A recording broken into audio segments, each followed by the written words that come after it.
Sir सब आपके guidance है सर की। कटरा में जो है ये मैचेस का सिलसिला जो है वो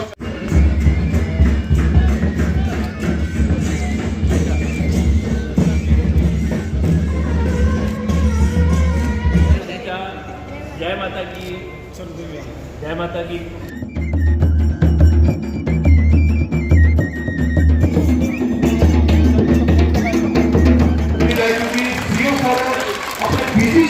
में पूजन के बाद जो भी कार्य किए जाते हैं वो शुभ कार्य किए जाते हैं। मैं चाहूँ पहले तो मैं कटरा प्रीमियर लीग के ऑर्गेनाइजर्स को बहुत बहुत बधाई देता हूँ, शुभकामनाएं देता हूँ सीज़न 4 के लिए। और ये बहुत बड़ी बात है शायद कटरा के सभी वासियों के लिए भी और ख़ास करके क्रिकेट लविंग प्लेयर्स के लिए कि पिछले 4 साल का एक सिलसिले को बरकरार रखा है और ना केवल स्टैंडर्ड और स्टेटस को बरकरार रखा है लेकिन हर साल एक दर्जा उसको बेहतर करने की हमने कोशिश की है। और इस सीज़न में 32 टीम्स पार्टिसिपेट कर रही हैं और बहुत सारे हमारे लोकल प्लेयर्स हैं और बहुत सारे इंडिया के सितारे रणजी ट्रॉफी प्लेयर्स जैसा मुझे बताया गया है कि शामिल होने वाले हैं, जिससे न केवल प्लेयर्स को प्रोत्साहन मिलेगा जो खेल रहे हैं बल्कि हमारे बहुत सारे कटरा के बडिंग टैलेंट को भी एक इंकरेजमेंट मिलेगा कि किस तरीके से हम आने वाले समय में अपने ज़िले को, स्टेट को या कंट्री को रिप्रेजेंट कर सकते हैं। तो मैं ऑर्गेनाइजर्स को बधाई देना चाहूँगा और बोर्ड की तरफ से जो सहयोग हमेशा से होता रहा है वो आगे भी इसी तरीके से बरकरार रहेगा। और हमारी कोशिश है कि जेके क्रिकेट एसोसिएशन के साथ मिलकर कैसे सहूलियात को और बढ़ा सकें, फैसिलिटीज़ को अपग्रेड कर सकें, जो भी प्लेयर्स की रिक्वायरमेंट होंगी उसके ऊपर हम काम करते रहेंगे। देखिए ऐसा है कि बोर्ड हर तरीके की सुविधा प्रोवाइड करने के लिए हमेशा ओपन रहता है। उसके लिए हमारे को सिर्फ एक एक्सपर्टीज़ की या एक्सपर्ट एडवाइस की ज़रूरत रहती है क्योंकि क्रिकेट हमारा फोकस डिसिप्लिन नहीं रहा है, क्योंकि हमारे पास कोई लोकल कंसल्टेंसीज़ की अवेलेबल नहीं है। इसलिए मैंने जिक्र किया और डिस्कशन भी हुई जेके क्रिकेट एसोसिएशन के रिप्रेजेंटेटिव से कि उनकी तरफ से अगर कोई ऐसी एक्सपर्टीज़ हमें प्रोवाइड होती है कि किस तरीके से इसको आगे बढ़ा सकते हैं, चाहे वो टर्फ की बात हो चाहे वो नेट की बात हो, तो डेफिनेटली बोर्ड इस फैसिलिटी को आगे बढ़ाने के लिए बिल्कुल ओपन है।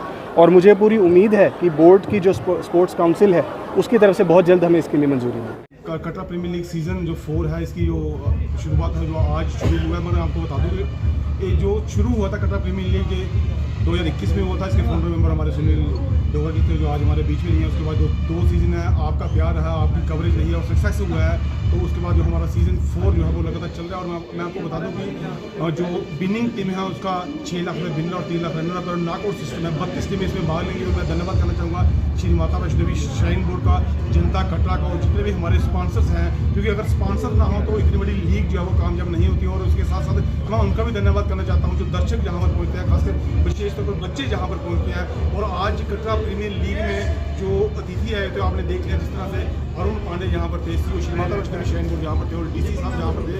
और मुझे लगता है कि कटरा प्रीमियर लीग से जो बच्चे खेल के गए, अब इंग्लैंड में इंडिया और इंग्लैंड का जो टूर्नामेंट हो रहा है, ध्रुव जाल हमारे वीकेपर यहाँ पर खेलने हैं और कटरा प्रीमियर लीग से खेल कर गए हैं। अभिषेक शर्मा यहाँ से खेल गए हैं, बरिंदर सरन यहाँ पर खेल के गए हैं और रिजवी जो 8.5 करोड़ में बिके हैं IPL में, वो यहाँ से खेल गए हैं। हमारा कटरा प्रीमियर लीग कराने का मकसद उसका एक ही है कि जो बच्चे हैं वो ज़्यादा से ज़्यादा ग्राउंड्स में आए और बच्चे नशे से दूर रहें, थक हो कर वो घर जाएं और सो जाएं। क्योंकि इस लीग को करवाने के बाद एक भी खिलाड़ी अगर नेशनल लेवल पर, इंटरनेशनल लेवल पर IPL में खेलता है तो मुझे लगता है कि हमारी सक्सेस होगी, हमारे कटरा की जीत होगी, हमारी पूरी डिस्ट्रिक्ट की जीत होगी और उन स्पॉन्सर्स की, उन पेरेंट्स की जीत होगी जो बच्चों को खेलने के लिए यहाँ पर भेज रहे हैं।